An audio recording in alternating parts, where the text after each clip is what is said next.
general public loves their UPS drivers, so the last thing they want is a blemish on their reputation. We want to leverage our power, we want to leverage their profits, and we want our people rewarded. Which side are you on? Which side are you on? We're going to be reacting to this press conference from the Teamsters International President Sean O'Brien, talking about the state of the negotiations at UPS. It began a couple of minutes ago, so we're going to start at the beginning. And with that, Adam, let's go ahead and play this, Sean O'Brien's comments. Good afternoon. Thank you very much for being here today. My name is Sean O'Brien. I'm the General President of the International Brotherhood of Teamsters. To my right is our General Secretary-Treasurer, Fred Zuckerman. I'm joined here today with our National Negotiating Committee, consisting of all the leadership around the country that represents UPS. But most importantly, we have rank-and-file members who are on the committee who work for UPS, and they're responsible for making UPS the most profitable company in the delivery business. Now, the purpose of today's meeting and press conference is to let the general public know how hard these Teamsters work for United Parcel Service. Our Teamsters are the best in the business. We represent 340,000 members. Majority of them are part-timers that go to work every single day, move boxes, load those trucks, so truck drivers and feeder drivers can provide goods and services to this country. We want to let the general public know that we are at a crossroads right now with UPS. We're at a crossroads because through the toughest times that we've seen during the pandemic, the one thing that was constant was our Teamsters going to work every single day, making certain that supply chain kept flowing through this country. We had part-timers going to work in these warehouses with total disregard for themselves and their families, putting themselves at risk, putting their families at risk. We had members that died because they went to work to provide these services to the general public. And we want to make certain that UPS rewards not only the part-timers, but also the full-timers and everybody that works as a Teamster at United Parcel Service. As a result of the pandemic, their profits doubled. They weighed $100 billion last year. $100 billion. And now it's time for UPS to reward the people that have made them the success they are. That is our 340 rank-and-file members. Now, we are in contract negotiations. Our contract is set to expire on July 31st. And our administration has made it clear we will not be working beyond the expiration date without the contract that our members have demanded, but more importantly, the contract that our members deserve. Now, I want to give an update. Historically, the Teamsters Union would go into negotiations 1 year prior to the expiration date, and that's happened over the last 4 cycles. That didn't work well for our members. So we decided a different strategy. We put a deadline on these negotiations. We started negotiations supplementally, where there's 44 supplements on top of the national agreement. And we told UPS that we would not go to the national table unless all 44 supplements were completed. We were able to complete 42 of those supplements. We held up negotiations nationally for another week and a half, and then we got permission from the other 2 supplements who were confident they were going to get it done, and they got it done, to go to the table and demand what our members want. We've been in bargaining since May nationally. We've made progress on 54 changes within this contract. And I want to remind the general public, I want to remind the politicians, and I want to remind the media, this is the largest collective bargaining agreement in any private sector union. We have the opportunity, because of the courage and conviction of our rank-and-file members that go to work every single day, to set the tone and set the standard high for labor, not just the Teamsters, but the entire labor movement. So we've been in negotiations, and we've gotten some changes. We've gotten some changes that are better our members' lives, but more importantly, take care of their families. But we're not there yet.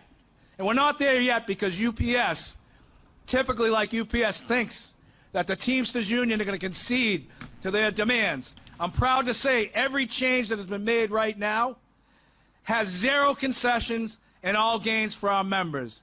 And we're going to continue that right through till July 5th. This past week, UPS wasn't moving quick enough. They weren't moving quick enough, so we put a demand. We demanded a last best final offer. And that last best final offer usually is taken to our membership for a vote. UPS came back to the table, knowing we were serious, made some movement, so we made a commitment to resume negotiations. And we are at a point right now where we have the opportunity to do 2 things. And UPS, ball is in their court. We have to come to an agreement by July 5th in order to get that thing ratified by the expiration date. And we've been clear again, and I know UPS is watching, they're probably hiding in the trees. But we are clear, without a ratified contract, meaning subject to the approval of our 340,000 members, we will not be working. So UPS has 2 choices to make.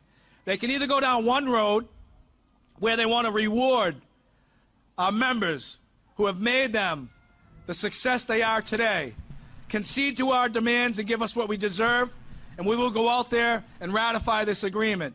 Or they can take the other road, where they don't concede to our demands, they stay loyal to Wall Street and forget about Main Street.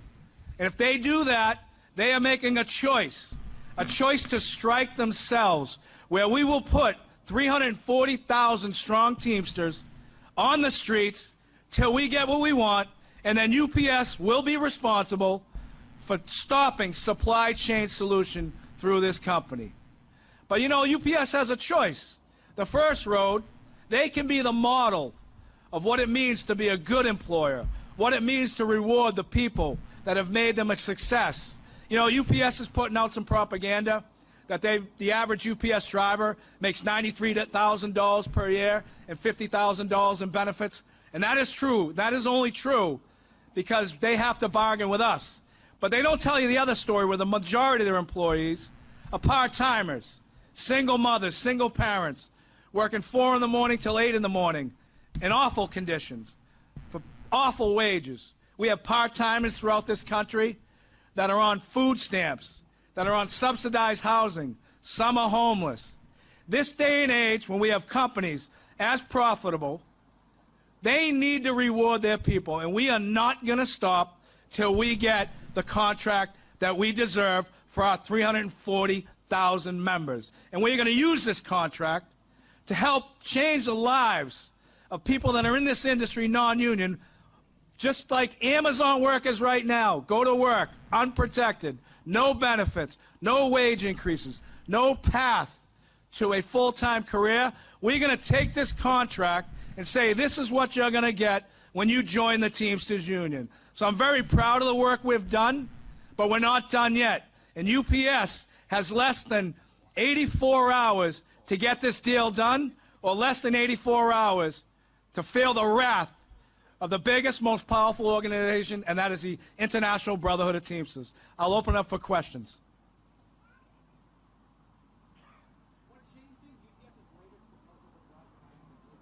Fair.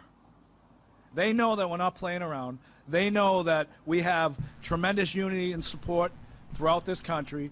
Look, the general public loves their UPS drivers, loves their UPS employees. So the last thing they want is a blemish on their reputation.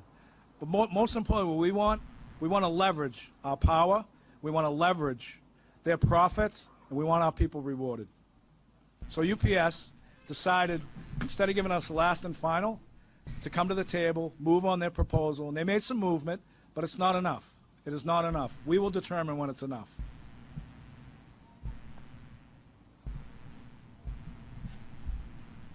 Great. I appreciate everybody coming out. Look, stay tuned. This is going to be the defining moment, not only for the Teamsters Union, but also organized labor throughout this country. Thank you very much. All right, folks. That concludes the press conference from the Teamsters International Union on today, Saturday, July the 1st, about the state of the UPS negotiations. And so there's a deadline to get a last, best, and final, and that deadline is July 5th. I believe that's what he said, 84 hours. Right, July 5th. Originally they had put out June 30th as the deadline for UPS's last best final offer, but the update he was providing today, in case you missed it, is that UPS did budge. And so they didn't come back with their last best and final, but they did make some movement on some areas. And so, the negotiations committee agreed to give them a few more days to come up with something. And so we'll see. We'll see what happens. I mean, like President O'Brien said, the ball is in their court with UPS.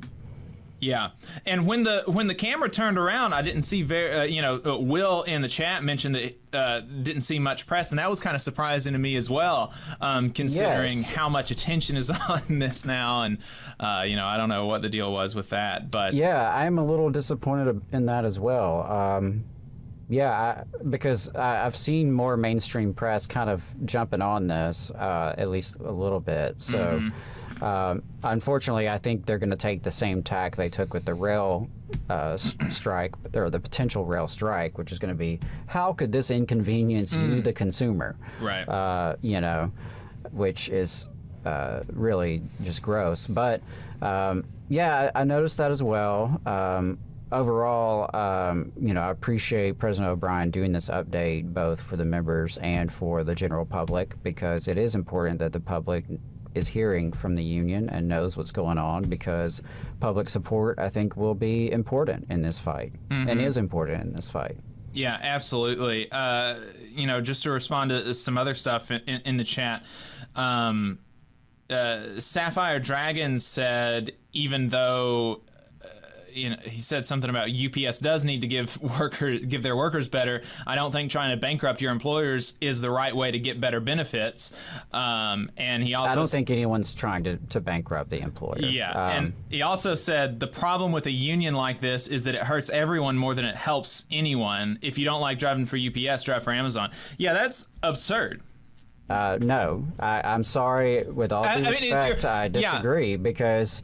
Well, not only do you disagree, but the facts of history disagree with the idea that unionization hurts everyone more than it helps anybody. It disagrees with the idea, and the implication here is that going on strike is tantamount to destroying your employer.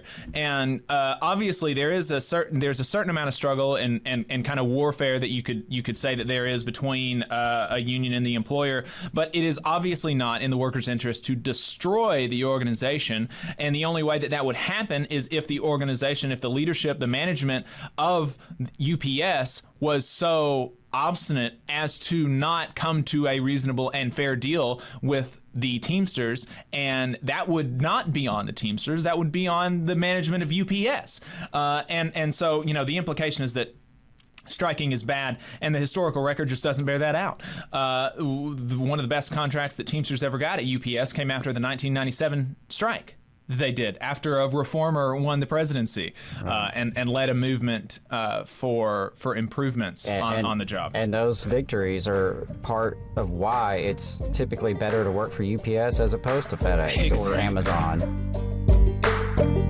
You just saw a clip from the Valley Labor Report. We are live every Saturday morning from 9:30 a.m. till 12:30 p.m. And we pride ourselves on keeping all of our content free to everybody so that we can talk to as many working folks as possible. If you support the work that we're doing, you think that it's important, you think that it's good, then consider making a monthly contribution to the project, and you can do that on our website, tvlr.fm.